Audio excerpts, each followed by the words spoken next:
Hi, so I'm part of the marketing team here at Secamac. I've managed to grab David for a 10-minute sort of chat to go through sort of his role and some of the projects that he's worked on recently.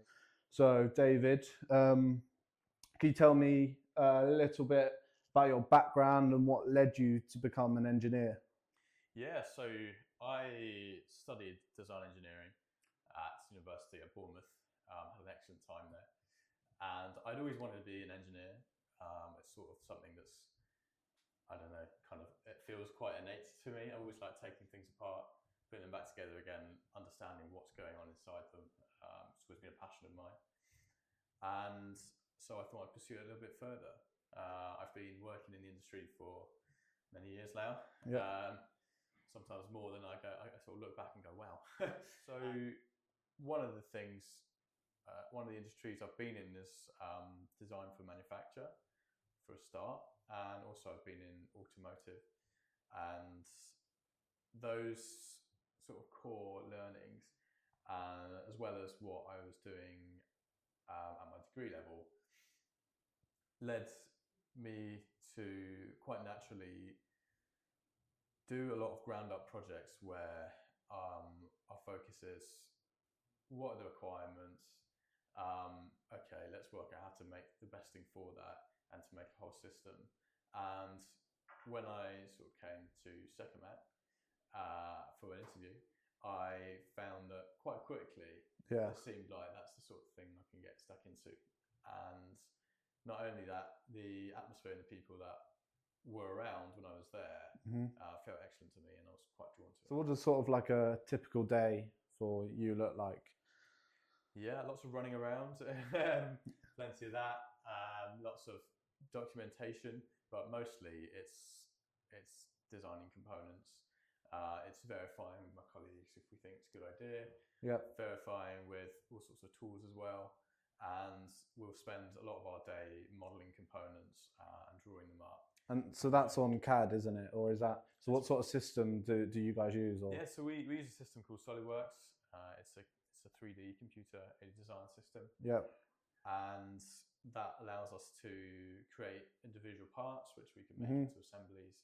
We can actually go the other way around, but we'll then take those parts, use those assemblies to know that we've got the right thing, and we will create drawings for them to a standard that allows the manufacturers to make them, which sometimes is us, sometimes is other people, because you need specialist equipment. Okay, so could you share the sort of a project that you've found sort of particularly interesting, or a project that you've found difficult? Yeah, well, of course, we've got the DryGuide Essential, which I think we'll delve into a little deeper. That was a very exciting project, but we had plenty before that led to the design decisions and some of the core aspects that became the DryGuide Essential before that. So we had some intriguing ones on wash tunnels, where we needed to encase the water, ensure that none of that's spilling over, which is harder than it sounds in a lot of cases. Yeah. And we've had plenty of other large projects where we've sort of learned a lot, and they've all been quite interesting because most of the projects we do at Secamac are bespoke, bespoke to our customers, which is very exciting. And it means that we get to do a lot of thinking and a lot of working out things together, and then we'll go and test them as well. And we're learning on the spot sometimes with those, because we realise, well, we just need to make this little tweak, and then we've got perfect. So what's your role in sort of the development of new products like the DryGuide Essential? Yeah, so I sit within a team of engineers where we're all pretty good when it comes to developing new things. And what will generally happen is we'll get a project in or some sort of need, and we'll all kind of work together to build that.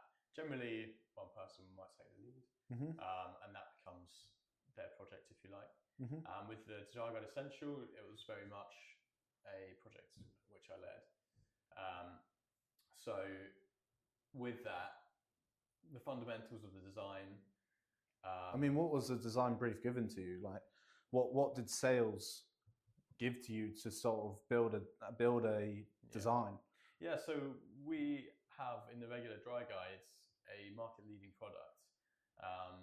The trouble is, for many people, they don't necessarily need market-leading capability.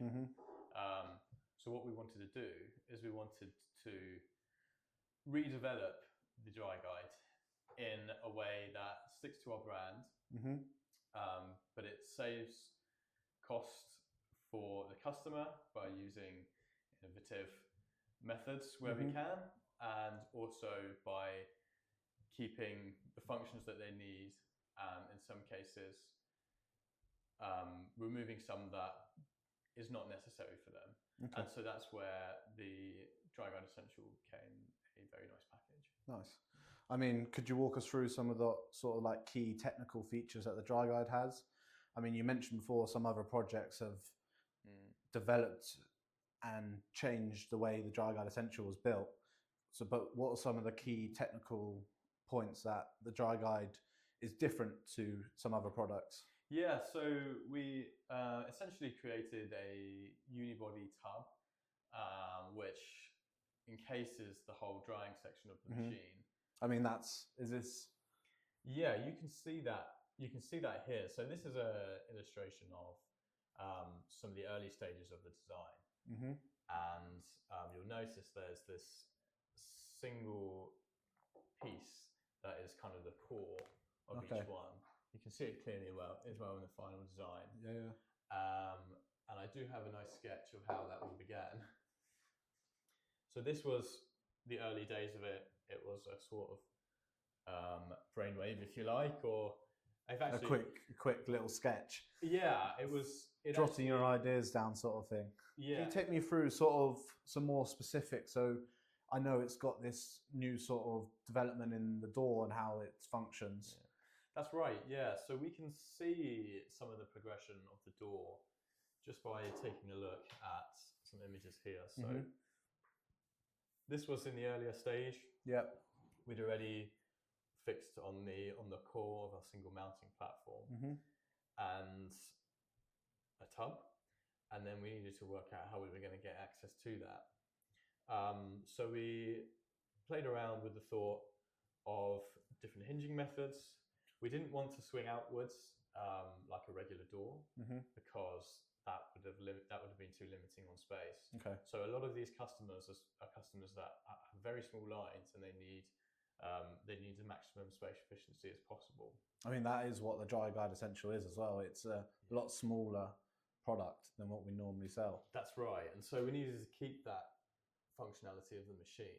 And I had a sort of realization that with the space that we've got, actually the best way to do this might be to slide the doors down, because that would allow us to save on packaging and gives the customer something nice to use at the same time. So tell me a little bit more about the air knives that you guys use. I know you've developed an idea and you can adjust the air knives for different size bottles. That's right. Yeah. So could you just take me through a little bit of that? We wanted a version of the DryGuides that allows us to much more easily cater to different sizes of products without having to do new sets of DryGuides each time. So we had a few different ideas on how we might do that. I can show you again some of our early sketches. Oh yeah, definitely. So although they don't look like much, you can see where we were trying to go. So we knew we had to have variations of slot sizes or slot angles, and so we had to play around with how that could go. And one of them we ended up on is a twisting motion. And what the twisting motion allowed us to do is it allowed us to keep the same low point of the product, but allow us to vary the height overall. I mean, what's the most rewarding part about sort of being a lead engineer on a project like the DryGuide Essential? Yeah, so it's seeing your vision come to light. When you lead a project, because you've got that, you are able to do things that you might otherwise not have the confidence to try, and that's been fantastic. So there are some elements of this machine. Well, in fact, all of it really is totally new, and so there are core elements in this that we just hadn't tried before. But we knew that we looked at that design and thought, you know what, that's probably the most efficient, effective way to do it.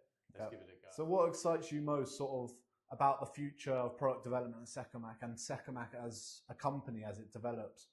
Yeah, so one of the exciting things about Secamac is we have all sorts of new requirements every week, it feels like, from our customers. And the brilliant thing is we're quite dynamic and we're able to cater to that. But what's even better is that at the same time, we are learning more about our core products. We have a lot of knowledge on them, but we're able to keep developing them when there are newer processes or newer technologies that come out. And so we're able to see that, and we're able to progress with that, and that's quite exciting. Well, I think that sort of wraps everything up, and I appreciate you sort of taking the time out of your day to sort of have a chat with me. And David, thank you. Thank you very much. Cheers. Cheers.